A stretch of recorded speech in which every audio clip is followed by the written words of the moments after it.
What's up, Joe? We're live. We are live. It is 8:30 and it is Thursday, and we are Yes, live. it is. Dave's in the back room. He's getting Brad situated. Handling that. Our special guest, our extremely special guest. Yes, we're getting everything situated with that. And so what we've got going on tonight is we've got an awesome guest, someone who is on the Bass Pro Elite, or Bassmaster Elite. I'm sorry. Yeah. And he's also a Bass Assassin Pro, a Vector Hooks Pro, represents various companies and does it well. He's out of Texas. His name is Brad Whatley. And as soon as he's ready, we'll bring him in. But let's kill some time and talk about some things until he's yeah, let's do that. I mean, he just fished the first day of an open. I know. It started today. So yeah. He can be a little late. Well, by all means. And it seemed like it was a rough one out there. So I'm sure we'll get into it and see what the ups and downs of the day. Right. Dave's in the back room. He's getting Brad situated right now. So we're just trying to get everything, all the technical aspects of it. He's our tech man. Tech consultant. Right. Yeah, we're gonna keep Dave around. Don't worry, guys. Right. But so I mean, overall, it looked like Guntersville day one was ridiculously tough, man. I keep looking at the standings and I'm very surprised. Right. Just with the weights, Yeah. I would expect the top 10 to be everybody over at least 20 pounds. Oh, yeah. And we have 3 that were in the 20-pound range. Top 3 were 20 pounds. No. I'm just mind blown by that. Just mind blown by it. No, it's absolutely insane. It's absolutely insane. So it looks like we might be ready. I can't tell if he's on it or not. Dave, what do you got going on in the back? Go ahead. Go ahead. Go ahead. Get him on there. All right, we're bringing him in. Bring him on. He's getting there it was. There he is. That was a nice beverage. Got a cold beer. Brad, what is going on, man? What's up, man? How y'all doing? Oh, we're doing good. How are you doing, bud? Can you hear me? I can hear you just fine. Can you hear us? Yeah, I can hear you now. Cool. Let's see here. So, tell us about your day one. How did that go for you? Not good. I had 11.8 today. And I'm not somebody that makes excuses, but I did have a couple of fish that really, really cost me today. Y'all still there? Yep. Yes, sir. Yeah, everything froze up. That's the only reason I'm asking. I lost one between 4.5 and 5, and another one about 3.5. So I would have had a lot better day. I would have been around 15 pounds or so, which is what I needed. But I don't know. We'll go out tomorrow and see what happens, and try to regroup and try to get a couple of those 5-pound bites. If I can get a couple of those 5-pound bites, I feel like I can fill out my limit with the way I need. I had a deal. So yesterday morning, I started on, and this is practice I'm talking about. Yesterday morning, I started on a bar, on an offshore shell bar, and with grass on it. And I made 3 casts and had 4 bites. And you say, well, how can you have 4 bites and 3 casts? So I lost one on my 3rd cast, and then real debate about 10 more yards, and another one eats it. Anyway, there was a big school there. And they were good fish. I mean, you can see, other than the guy, Caleb, that's leading this thing, it's fishing pretty tough for Guntersville. And they were good fish that was on this place. It was 4-pounders. So I started on it, this 3 to 4-pounders, and I started on it this morning. Pretty excited, hoping that the school would be there, and they weren't there. So anyway, I ran around all day today and did what I did, and I literally had 6 minutes to get to the weigh-in, and I really didn't have time to stop on the spot. But I said, you know what, I'm going to go ahead and stop on the spot. Maybe I can make a cast or two, just see what happens. and I literally made one cast on it and caught one a little over 3 pounds, and I had to go. And I don't know why the school was there this afternoon, but if I'd have had 10 more minutes or 6 more minutes or whatever, I only made one cast because I had to coal and I had to go and caught, the best fish I had. But the deal is they're either there or they're not, you know what I'm saying? And there's not just one there if they're there. So that kind of ticked me off a little bit that was the way that worked out. They weren't there this morning, stupid things would have been there this morning. It would have been a lot better off, but I don't know. I know that I've got a few places that are like that, and it's timing. That's what it is. And there's, you guys know, there's nothing you can look at that says what time you need to be there. It's all over the dice, but it's timing. Why the heck were they there, this afternoon when they were there at, 5:20 in the morning yesterday morning, but they weren't there this morning. So it is what it is. I could pull up on it in the morning and I could catch 20 pounds just that fast. I know that. It is one of those kind of places and I was pretty excited when I found it yesterday, because other than that, I've got one other area where I feel like I can catch a fish over 4 pounds. And other than that, it's just, try to catch 2 to 3 pounders. So that area. Yeah, that area. Is that something that's going to reload with a good school? Yes, this spot has got a big school on it. Like I said, I made yesterday in practice my first cast. I catch a 3, catch another 3, lose one on my third cast. He pulls off. I reel the bait about 10 more yards, and a 4-pounder eats it. So, it's the right caliber fish. I know it's and that's kind of how they're grouped up here. I mean, it's if you're around knotheads, you're around knotheads. That's just kind of the deal, kind of the deal. But I don't know. Like I said, had one big bite. I had a fish between 4.5 and 5 that came off today, and I don't really have any. I didn't even get to fight the fish. I mean, she short lined me. She bit it at the boat, and I set the hook. I don't know what happened. She just pulled it. Her mouth opened up. She come by halfway out of the water, and that was it. That's all I saw. Yeah. And had another one about probably 3.5, 3 3/4 that I just never could catch up with. They hit it, and I got the rod 9 miles behind my back trying to catch up with them, reeling 100 miles an hour. And I seen her when she come by the trolling motor, and she just blew it out at the trolling motor. And it's real clean, clear water here. So it's, anyway, she was a good one. She was 3.5, 3 3/4, which, I mean, that's bottom line. I got, 2-pounder in the live well. That's to the bottom line. That's a pound plus upgrade, Yeah. Pound and a half. So anyway. Oh, good deal, man. So what are you using? Are you able to get into any of that kind of stuff? What's that? Kind of what you're doing, what you're using? What am I doing? Yeah. What are you fishing? So basically, what's going on that I've seen, and like I said, I had the bites to be in the run today, and what I got onto is Guntersville is just extremely pressured. I mean, it's extremely it and Chickamauga, in my opinion, are the 2 most pressured lakes in the country.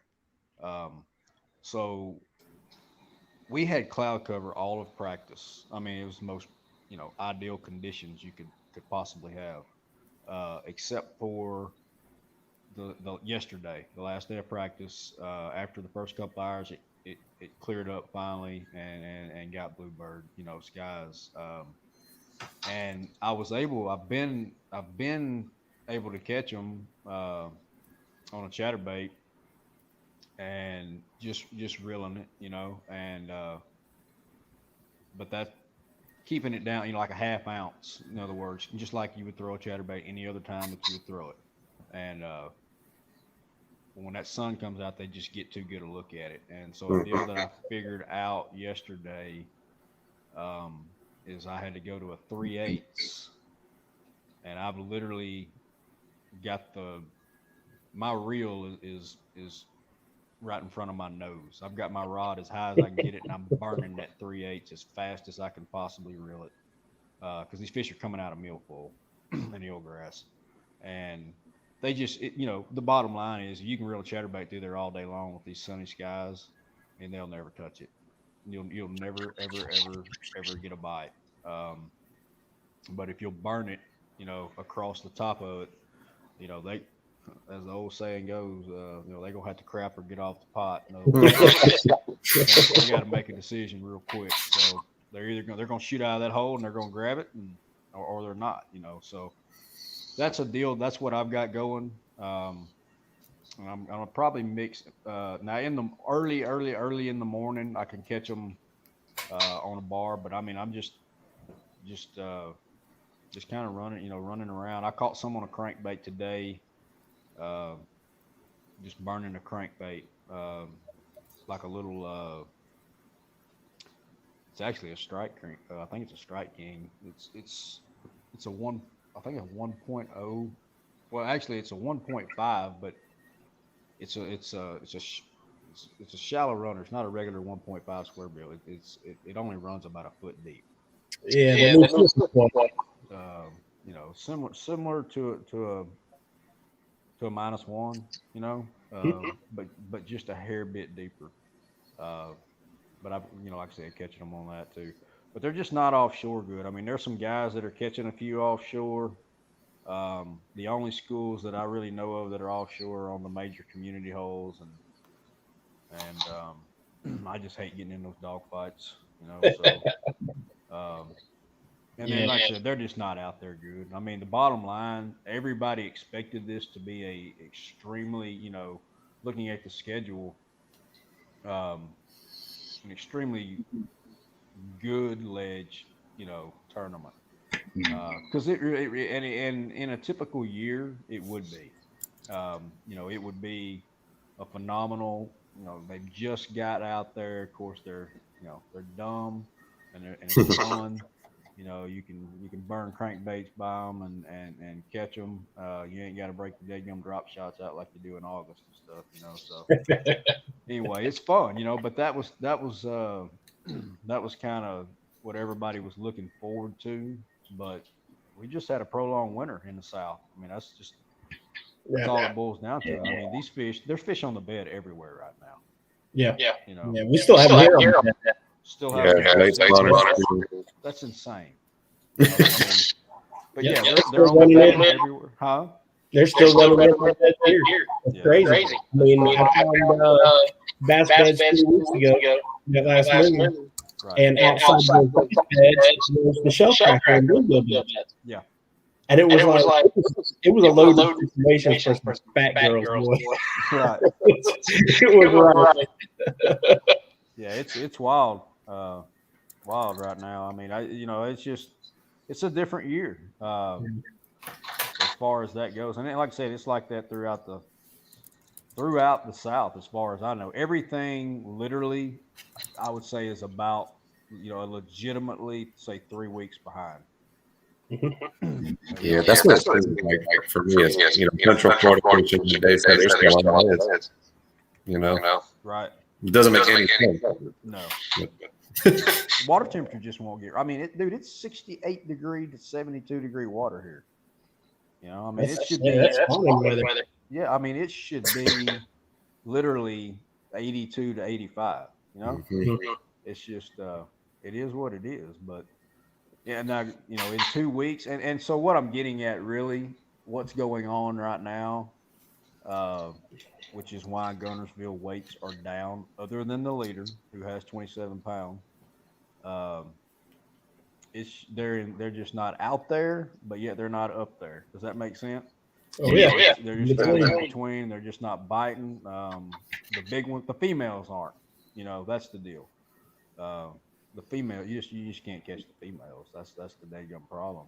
You get one, like I said, fortunate if you get 1 or 2 of those female bites a day, and you got to put them in the boat. So, as a majority, I'm talking about for most of the field. But I've talked to several guys that have seen giants up on brim beds, and can't get them to bite. Mm-hmm. Just kept. They will not bite. Actually, I was talking to Brock Mosley today when he got off the water, and he told me, he said, dude, he said, I'm looking at 20 pounds on one brim bed. Oh. And he said, legitimately, he said, there's one there that's 8 or 9 pounds. He said, and I got one that'll blow your mind even more than that. I said, what? He said, there's a freaking 4-pound smallmouth on the same bed. What the heck? But so yeah, he said, but I can't, they won't eat. Can't get them to bite. So I don't know. There's some weird stuff going on. Like, they don't catch very many smallmouth. There are smallmouth in Guntersville, but literally you just don't see them. It's not like Pickwick or anything. They'll catch 2 or 3, a year that you weigh in the tournament.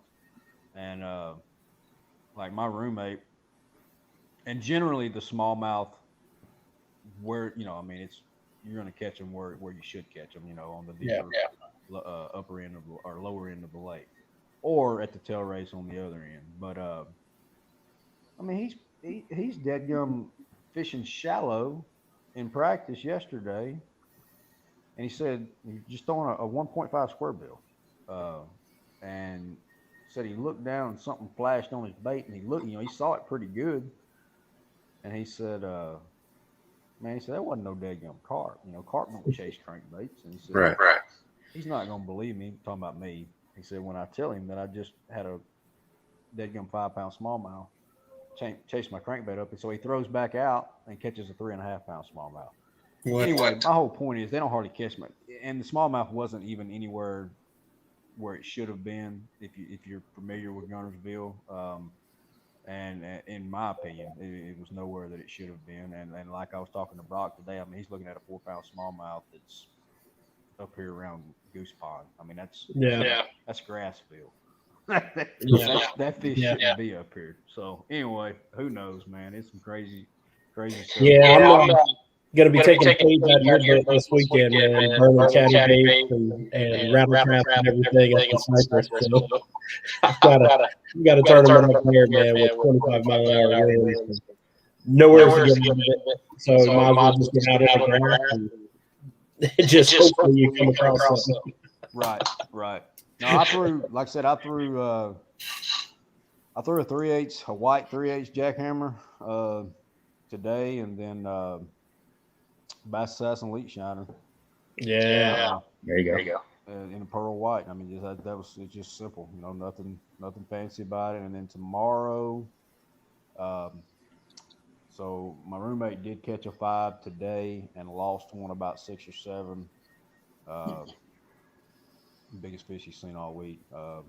Punching some grass. So I need to catch about 16 pounds, I think. Yeah. And I think if I go do what I did today, like my best that I could probably do would probably be 15 pounds. And that would be at best. So I'm gonna switch some things up. I'm gonna try that one bar. Like I said, maybe that school will be there, and if they are, I'll get right in a hurry. And if they're not, I'm gonna go do some flipping. Already got the skunk apes out, and they're done. All that. Yeah. So with that skunk ape, man, go ahead and tip our hand a little bit with that Brad Whatley series Vector hook. So you have a flipping hook coming out soon. Yeah, that's in the works right now with JB. So I'm pretty excited about that. Hopefully we'll get that out. I know we're working on it still. But one of the things that I really, here's my opinion on a flipping hook. And I'm going to speak like we're actually coming out with 2 models. One's going to be a braid version, and the other one's going to be a fluoro version. Oh, nice. And there are some good hooks on the market, and I'm not going to name names or knock any hooks, but one of the big flaws with a lot of flipping hooks, in my opinion, even though the hook is great, the bait keepers are trash. And they just, your average Joe guy out there that goes out and spends $7 on a pack of 4 or 5 flipping hooks. And I know from my personal experience, like I've taken them out of the package, brand new flipping hooks, and set the hook, catch one fish on it, and the bait keeper has already, slid down to the bend of the hook. The hook's trash. Even though the hook's good, the bait keeper's trash. And, so I wanted a hook, and that's one of the deals I talked with JB when we were trying to design this hook. If a man goes out there and he spends $7 on a pack of hooks, that hook should last him at least all day, in my opinion, if not all week. He shouldn't have to go through 6 hooks in one day. So we've really worked on the bait keeper on it, and of course it's super sharp, as all of them are. Super sharp. Yes. We worked a little bit on the gap. I think we needed just a hair bit more gap in the hook. Yes. And then the bait keeper. One of the things that I'm really adamant about on a bait keeper on a flipping hook is I want my bait keeper really, really tight. In other words, close up to my eye tie. I don't like it down the shaft of the hook. And the reason being is because if I'm flipping an extremely heavy cover, if that bait keeper is just a little further down the shaft of that hook, it's more out to get trash hung on it. Whether it be grass or lily pads or limbs, whatever it is that you're flipping into. So I want that really, really, really tight, up against that plastic. When I penetrate that plastic, I want the bait keeper tight to the eye. And then the other thing you do it is I know that he is, of course, they're all hand tied and then double. I think double epoxied on there. Yep. I mean, they won't come off. I mean, you don't need no deadgum cigarette lighters and shrink wrap, all that. That's done. This will not come off. You can't get them off. They don't slide down the shaft of the hook. So that's like I said. There's a lot of good hooks on the market that are super sharp hooks. Our hook is going to be super sharp. Yep. But we're also going to have a bait keeper that actually works, and that's the key to me. A bait keeper that works, does its job, doesn't slide down the shaft of the hook. Because I know if I go buy hooks, and they're trash, I'm not going to buy more hooks. I'm going to keep searching until I find one that I like, and so that's the deal. I don't want somebody to, and that's why we haven't quite got it, released yet. When it hits the market, I want it to be right, and it's going to be right. And so when guys buy them, they'll buy them. Yeah. So they'll like the hook. And your boy here, the new Vector. So. Right. Oh, really? Yeah. Okay, Yeah. So I've already got a buzz going with that flipping hook. Good. Good. So we got to make that money, you and I, brother. There you go. Yeah, if we're making it, he's making it, we're all making it. That's the deal. No doubt. Yeah, no, I've got over a dozen shops that are excited right now. Just looking at the prototype picture. I'll have actually a pack here for the week. He had some the mayhem. So they look really good, man. I'm excited to get some in my hand and use them myself. But also, to let these shops put a hands on something that I think is going to be maintained. Welded eye, epoxy cheaper, and a hook point that is just, it might as well be half. Yeah. I mean, that thing is nasty looking. Yeah, exactly. I agree. Yeah, that's the whole deal. I mean, man, I'm from Northeast Texas, and I'm a flipper just like Florida guys are. I mean, that's the deal. I grew up flipping. I love to flip. Now the only difference is there are times that I've seen, and I actually experienced this probably about 7 or 8 years ago. We flip a lot of the same things, I mean, vegetation just like y'all do, but we started having extremely high water a few years, 7 or 8 years ago. And so we had buckbrush is what we call it. it's 10 foot deep, and so this is where I kind of got my eyes open to the type of hook that I want for truly heavy cover. So this lake, these lakes that I'm talking about in the area I live in, I mean, they're full of 8 and 10 pound fish. So, and these fish are on the bottom in these bushes, and so like when you're setting hook, it's not like they're suspended 1 foot into the bush.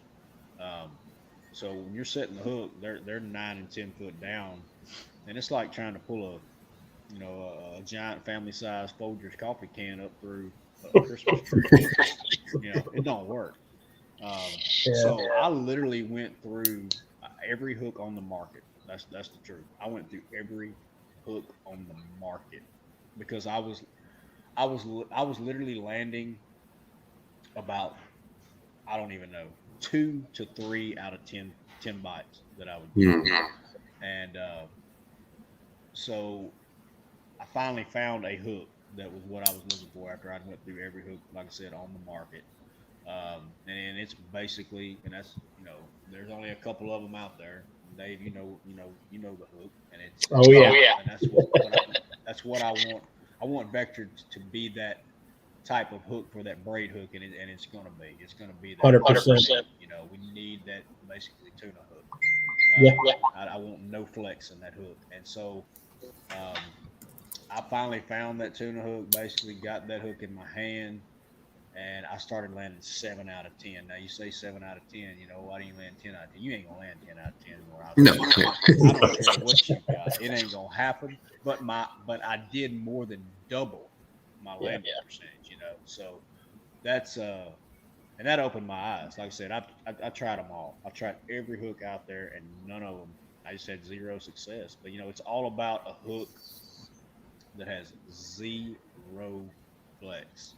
And that's what I've tried to explain to people, and that's how I got my eyes open to it. If a hook flexes any at all, and I'm talking about in a braid situation, if that hook flexes any at all, well, there's no give with that braid, and with that hook flexing, and you've got an 8 pounder on the other end, and it's down there wallering in that bush.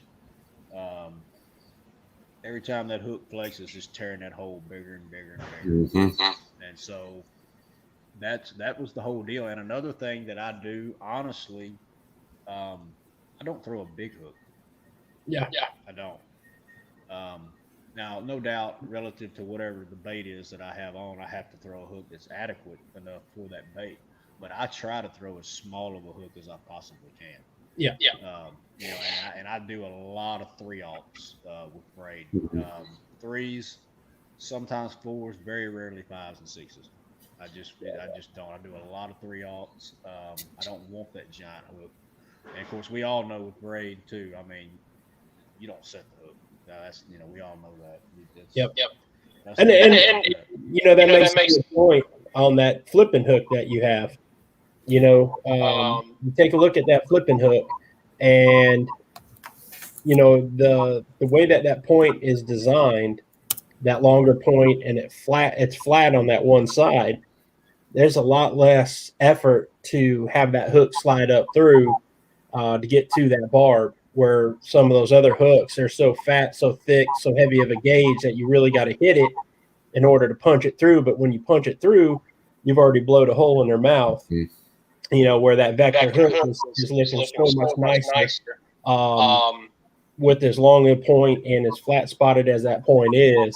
I think that's going to be something that, to me, is going to be a game changer as far as my landing. And I'm pretty good at landing today, with the hook that we already used. But yeah, I'm excited to use that hook just because of the way that point's designed, and then the material. I've got a guy trying to break that circle hook of Vectors right now on 100+ pound tarpon. I'll say 200 pound tarpon. Yeah, he can't. And he's using one hook. Right. One hook tarpon. Right. And that's what he's doing, punching that point through that bar or that bone in the top of their head. And to be able to keep the point and the strength of that integrity of that hook. Right. Yeah. That's impressive, man. No doubt. It's a damn fine hook, and he's got a whole line of, you know, EWGs to live sets, and, you know, the racket stuff, you know, all the light wire stuff, you know, where you're going to be headed up north. You know, you're going to be getting the test on the up north here next month, 2 months. Absolutely. So I got a question on this. You said you're going to have one version for braid and one version for fluoro, I would assume. I do tend to flip a lot of fluoro because I'm stupid and I flip fluoro in Florida. But what's the difference in the two? What's the differential in the braid flipping hook and that fluoro hook? Okay, so basically what that's going to do, and like I said, some of this is still just a little bit of work in progress, but basically the difference is going to be the gauge, and the deal with the gauge, and it's, I don't want a hook that has that kind of gauge to it when I'm flipping fluoro, because you know you're having to you're setting the hook a lot, in my opinion, a lot harder with that. But you don't, with that kind of gauge, it's going to get, you know, it's hard to get penetration on what I would say those 6, 8, 9, 10 pounders. You know, like a fish that's got a big head. If you've got a huge gauge hook, it's hard to get that, you know, drove home with fluoro. With, you know, with like I say, the hook that I would use for braid. So basically, the bait keepers are going to be the same. Everything is the same on it. It's just the gauge. So like, you know, I call it basically a fluoro and a braid. I just light flipping, heavy flipping, you know, however you want to look at it or call it. But that's the deal. I'm not going to throw that heavy gauge, super heavy gauge hook on a fluoro, right, and vice versa. I'm, you know, same thing with the braid. That's why I think there needs to be 2 different versions. You can't, in my opinion, you can't take one hook and do it all. No. So that's why I think, you know, we're going to build the braid one, you know, for braid exclusively. And then, you know, the fluoro for pretty much, because I do a lot of fluoro flipping too. I mean, you have to in a lot of situations. Yeah. And but it's gonna, you know, that's gonna be the deal. There's basically the hooks are identical. You know, there's nothing, the cutting edge on the hooks all the same. The bait keeper's the same. Eye ties are the same. Nothing's different on that. Simply just the gauge of the hook is basically the difference in it. That's awesome. I'm excited for those hooks, man. I've kind of been in that same boat where I got like 20 different brands of hooks in my garage right now, and I don't like a single one of them. So I'm pretty excited for what you guys are coming out with there with Vector. I'm super excited. Absolutely. Yeah, that's I mean, I don't, you know, when you're dealing with a hook company, I'm not the guy to ask maybe for what's the best, you know, hook for a drop shot with smallmouth or something. I don't know. That's not my deal. You know, I mean, yeah, I go fish for those fish, but and so my opinion, that's why we have different people in the company that are working with the company. You know, for instance, Brock is a hell of a smallmouth guy. I mean, dude, I don't think he's ever finished probably out of the top 10 up north. So he's come out with a couple of hooks that, you know, for Vector. And I know one of them is a drop shot hook, and another one's actually a Ned rig that they're doing. So, you know, I think, you know, whatever somebody's strong point is, you know, in my opinion, I want an expert on certain things. You can't be an expert on everything. So, some people think they are, but they're not.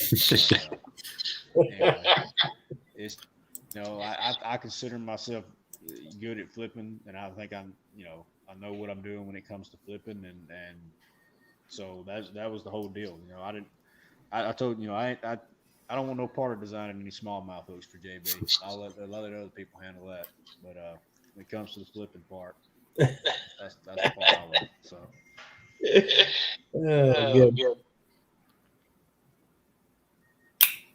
So what's next for Brad Whatley? You get done with Guntersville this weekend. What you got a little time off and you head out? Fat sack tomorrow. Make the cut. There you go. Fish Saturday. Who knows? We might catch another fat sack Saturday and do something crazy. Get in the top 10. But either way, after this one, I am headed home for a week.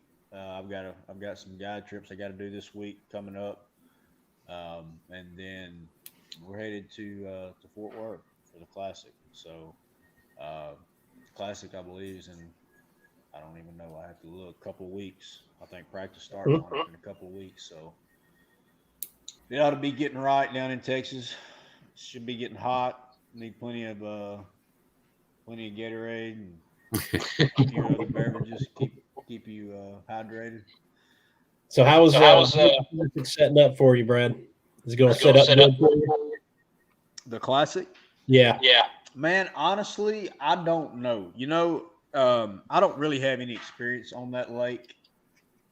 Really, to be completely honest with you, I have zero experience on that lake, other than a couple of times I've went on it this past fall before it went off limits to look at it. But the deal is, I know my history on the lake just like anybody else. The lake's not chock full of fish. It doesn't have a real high fish population, but it has got some big ones. And big ones being, it's got a lot of 8, 9, 10 pounders in it. What I would ideally like to see happen, I won't even try to hide it or deny it. It sucked that they moved that due to COVID, because I was really looking forward to it in March, because I know that lake is most lakes in Texas in March is full blown spawn, or even some of it a lot of post spawn. Excuse me. But that lake's really almost in Oklahoma, and it's about 2 or 3 weeks behind all the other lakes. And so it was going to be a dead gum jig flipping, chatterbait rattle trapping phenomenon is what it was going to be. But anyway, it got moved to June. What I would like to see happen, don't know that it's going to happen, but I do know that just like any other lake in the South, they are behind. They've got to be. I mean, I don't know that, but they have to be. The fish have to be behind at where they normally are. And I would love, and we are getting actually a lot of rain right now back home. I would love to see that lake jump up, and it generally does. It generally jumps up 4 to 6 foot. And if that happens, that's what I would like. It could become a topwater dead gum wreck fest in the bushes. But I don't think that's going to happen. It seems like they're sucking it down just as fast as it comes up. So it's going, it's more than likely going to be an offshore deal. The only thing with that, is with it being offshore, it's there's not a lot of, like I said, there's not a lot of fish in that place. It's not like a Kentucky Lake or a Guntersville or something where you've got 50 ledges out there. It's there's limited amount of schools. So I love fishing deep. Don't get me wrong.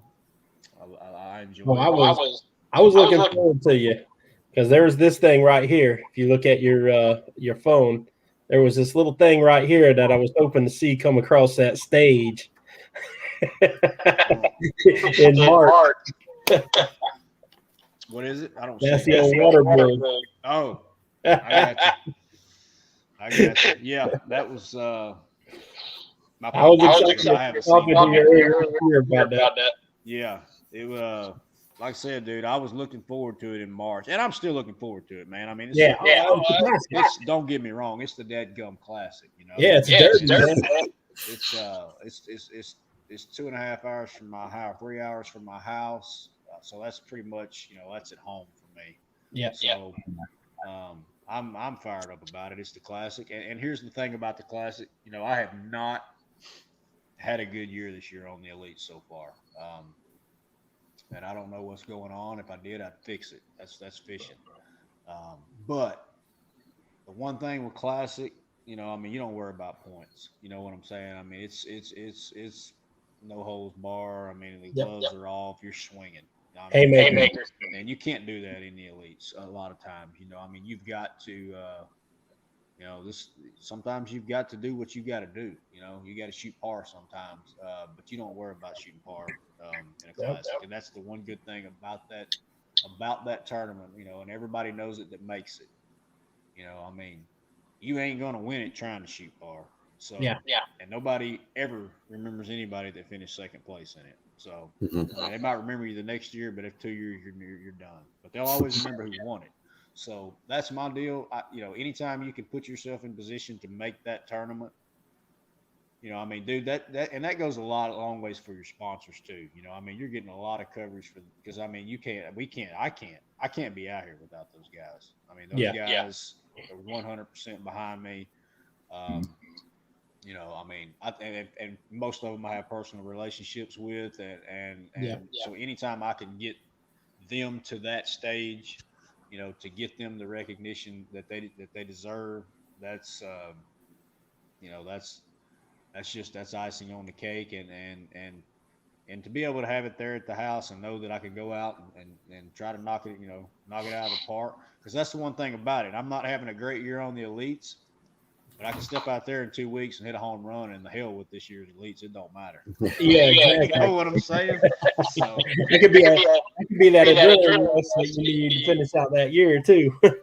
Exactly. So that's the one thing about that tournament that I'm looking forward to, and hopefully we'll. Because after that, Barry won shot. Do what? After that, it's Barry won shot.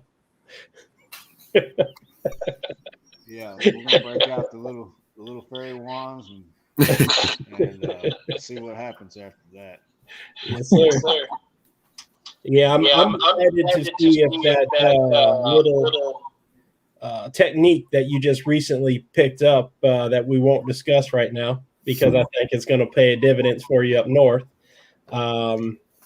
I think that little technique, I'm excited to see if that works for you up there, man. I think it has some merit over there in Champlain. I really do. Right. Hopefully so. That's the game plan. I'm looking forward to Champlain, dude. I mean, I can tell you this. I didn't have a good tournament there last year. We fished it, but I had and I'm not one of these guys that always wins practice. I'm not that dude. But I did have a phenomenal practice there. It was that place is awesome. Champlain is awesome. If you've never fished Champlain, I highly recommend that be a bucket list deal for you. Really? You need to go to Champlain.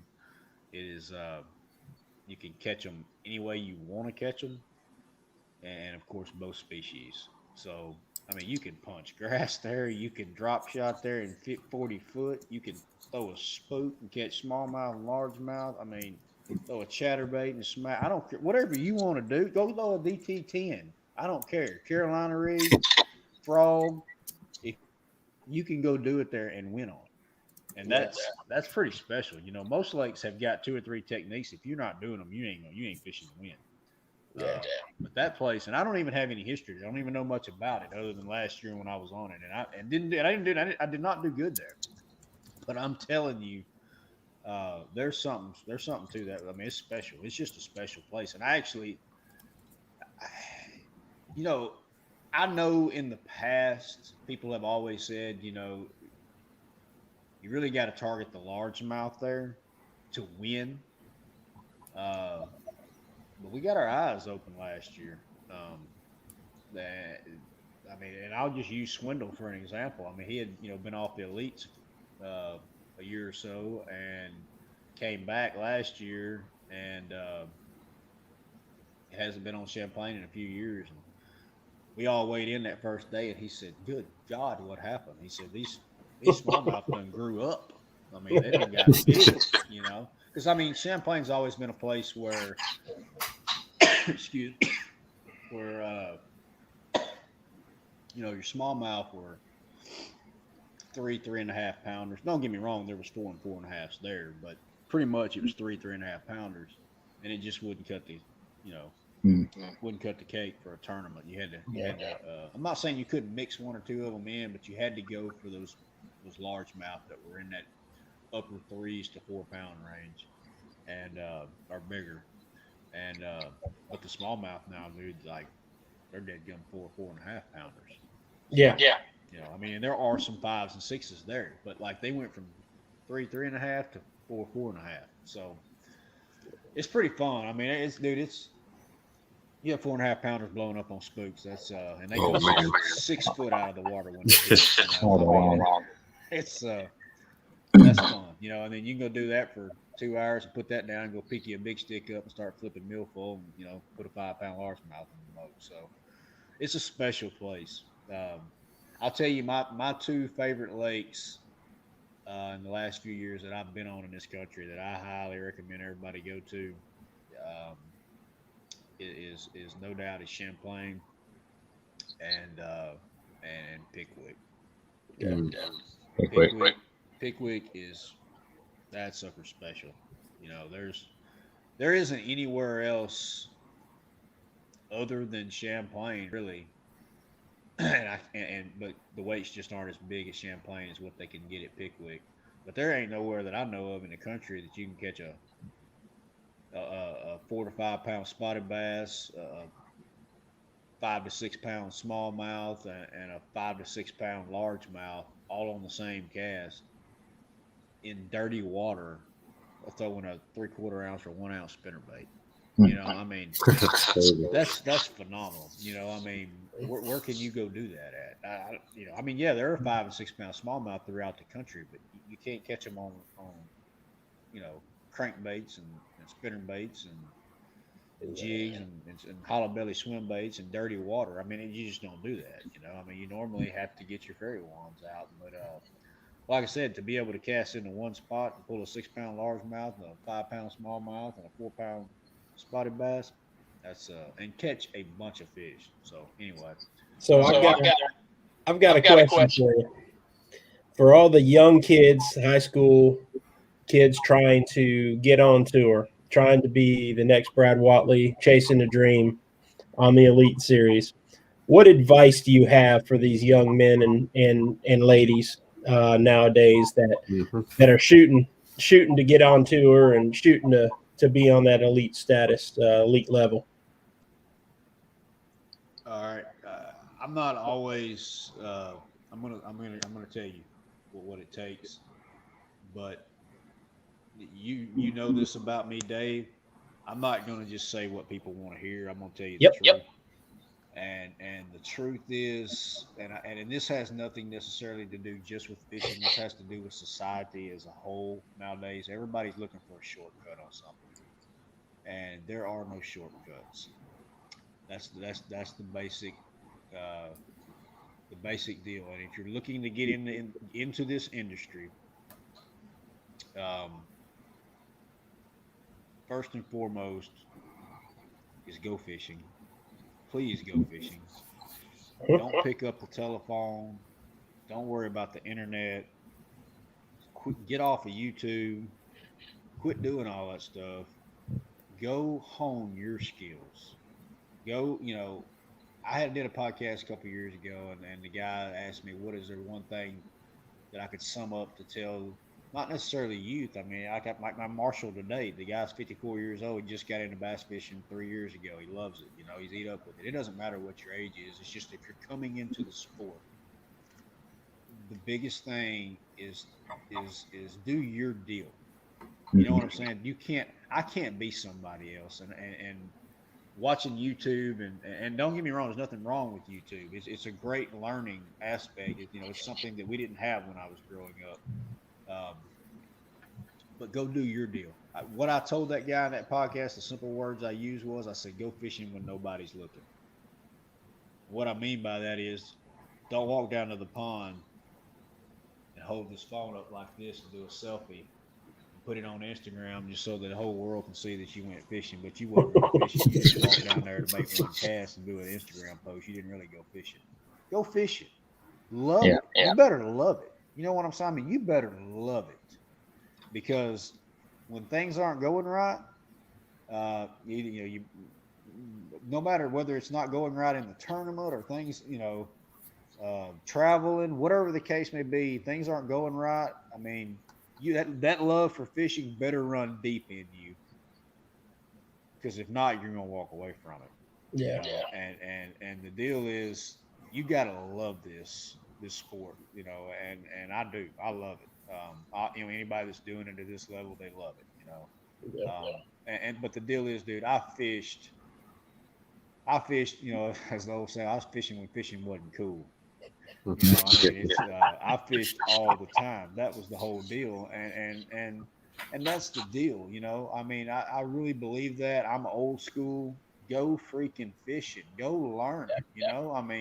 If I go out there and I don't catch anything, I still learn something. I know not to go do that. It wasn't working. Exactly. That's the whole deal. Just go enjoy yourself. Go fishing.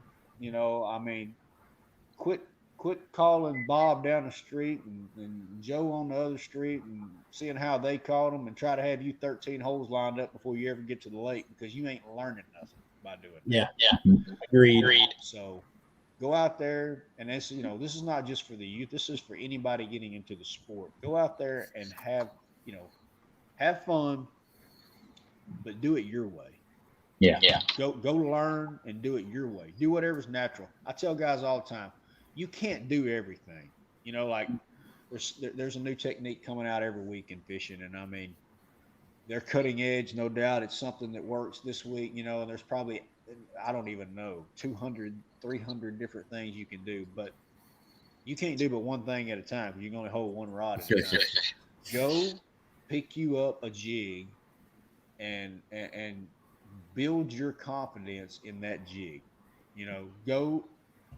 I'll tell you what. I'll tell you how I taught myself to fish offshore.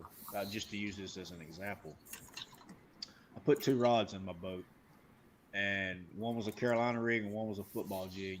This is back before side imaging and down imaging. It was old Lowrance 332s. In fact, they had just become color graphs, so that was big. Big stuff to actually have a colored 2D graph. And I taught myself how to fish offshore. I put those 2 rods in my hand and learned to read a graph, and I went every single day that I could in the summer when I'd get off work, whatever the case may be. It was 100 degrees. I go out there every single day, and if I idled over something, and this is on 2D, like I said, and I didn't know what it was. Was it a brush pile? Is it grass? Is it a hard shell bed? Is it rock? What is it? I'd idle over it, and I'd cast that football jig out there, and I didn't cast it out there to catch a fish. I cast it out there to feel that bottom. Mm-hmm. Yep. And to translate that into my mind, what I was seeing on that graph, so that's what I did. I did it every single day, and I taught myself to fish offshore. By grinding, by getting out there every single day, doing that. And I actually had an old man tell me, as far as, guys, you got to understand, this is several years ago. This is before down scan and side scan and all that kind of stuff. And this is reading 2D, and I still use a lot of 2D because of this. But, he told me, he said, if you want to know what the fish look like on 2D, he said, when you get a school fired up, and you catch 3 or 4 of them, he says, stop catching them and go idle over them. See what they look like. Because hell, I didn't even know what fish looked like. You know what I'm saying? I didn't have more than 20 yards of line on my reel back then. I was bank beater.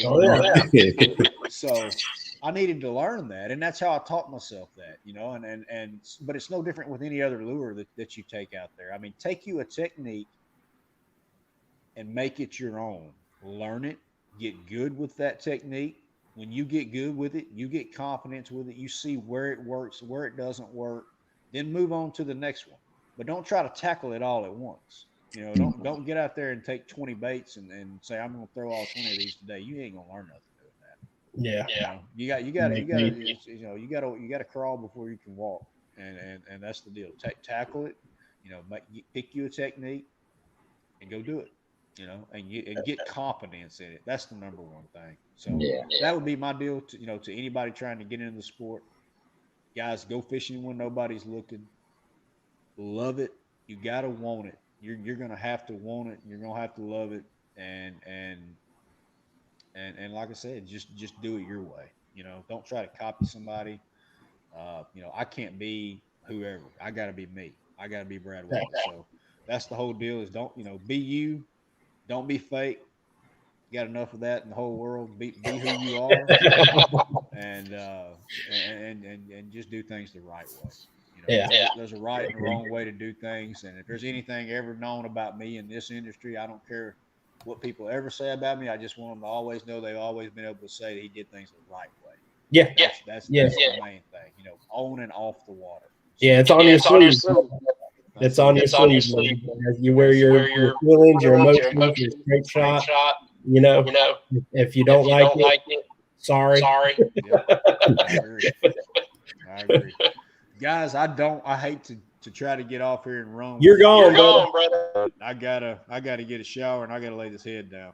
You got some more important things hanging out with us, man. And I appreciate you coming on, Brad. Good luck tomorrow. Thank you, man. Look for it.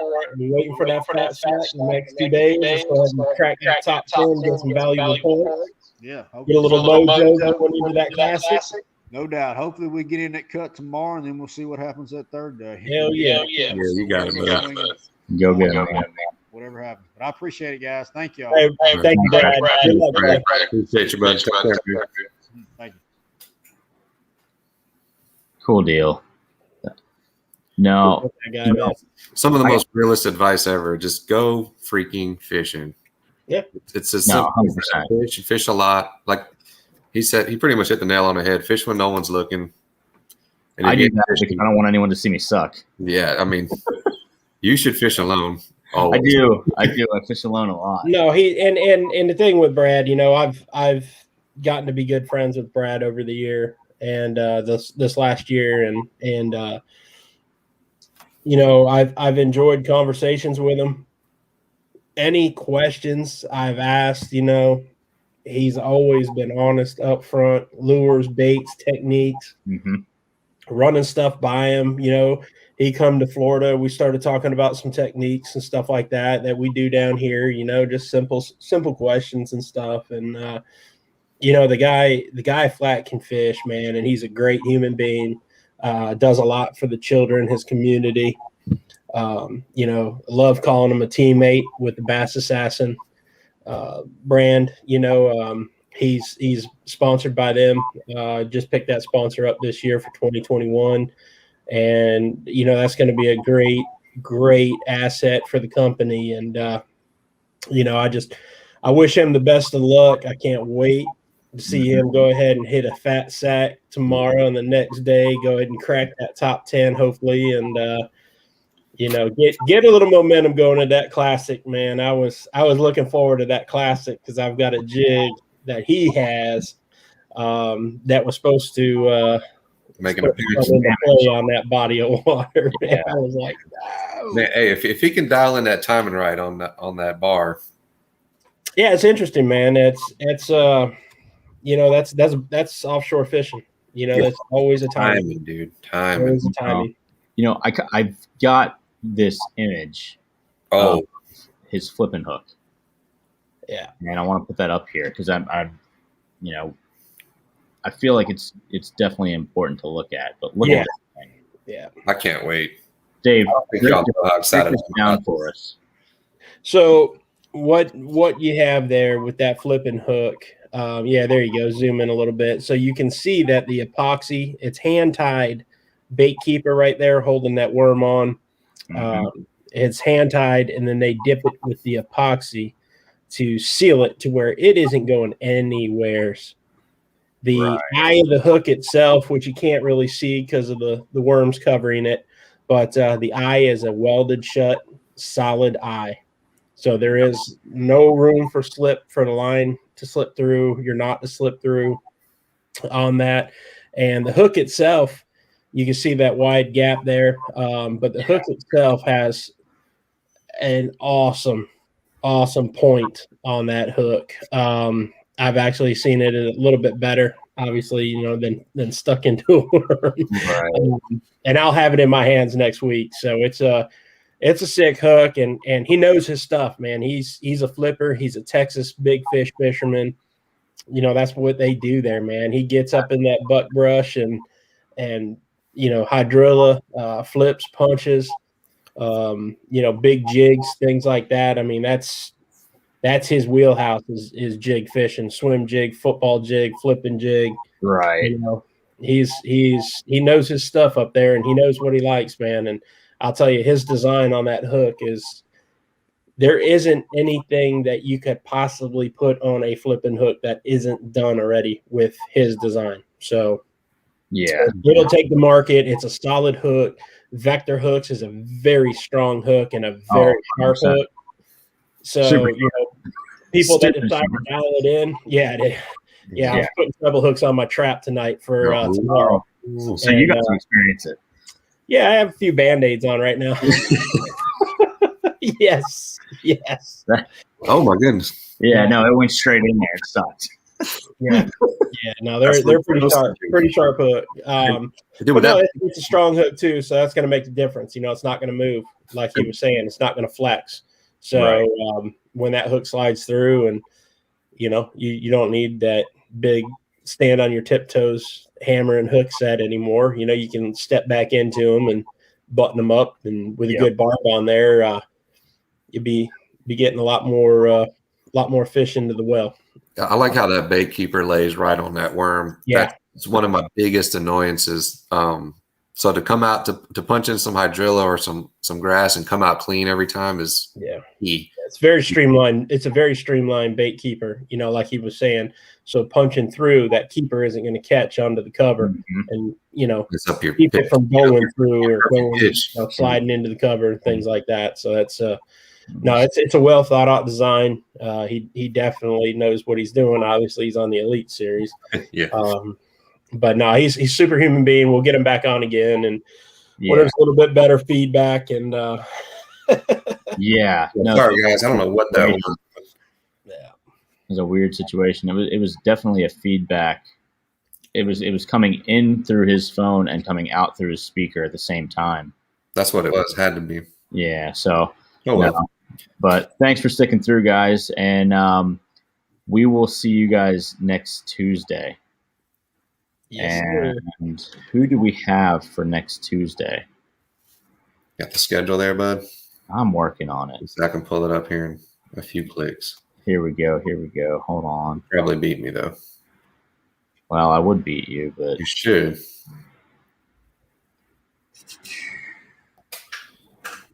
There we go. Dang, we're already going into June. I know, man. No, next Tuesday. Let's see, we've got South Florida Outdoors. Joe, talk to me about them. Oh yeah, SFL Outdoors. SFL. This is going to be my ace in the pocket on the Nicholas Beltran challenge for peacock bass. Let me tell you about this guy. I've been following this guy on Instagram for an extremely long time. Super cool dude, always showing love. And this guy is just wrecking the peacocks. This guy catches a 7-pounder a day. I think his biggest right now is sitting at 7-8, and he's just an absolute beast when it comes to the peacock. So we're going to talk some more peacock tactics with him and just get a little idea of what's going on down south and how he's catching these giant peacocks. Man, he's having peacocks he's having like 5 7-pounders in one day. Oh my God. Yeah. And here's the thing. Like Nicholas was saying, those peacocks are freaking everywhere. This guy isn't necessarily fishing in the glades or like the Holiday Park area where Nicholas tends to fish. So he's fishing a little bit more inner city, fishing some of the C100 canals. Okay. So it's a different approach to catching these fish down there in a different environment. So I'd like to get his information and feedback on what he's doing down there to make that happen. So we'll pick his brain and see what he's got going on down south this Tuesday coming up. Yes. Yeah. That sounds awesome. I think Vector needs to get it on the peacock game too, Dave. Yes. No, I'm looking forward to that one. And then on Thursday, we've got Neil Combs from Navico. Okay, so if you're familiar with Lowrance or Simrad, he's going to be someone you want to listen to because he's going to have a lot of insight and just in working your graph and figuring it all out. Because I'm telling you right now, he's just a computer with all the information he's got in his head. It'd be interesting. So, and some of you might be familiar with it, but there was an apparel company called Down to Fish, DTF, and he's the one that started it, and then he sold his portion of it. But it's still a great apparel brand, and a lot of cool stuff with that. But Navico is what we want to talk about. That's the big thing. So until next Tuesday, guys, I appreciate everybody, and we will see you then. See you guys. Good night, guys.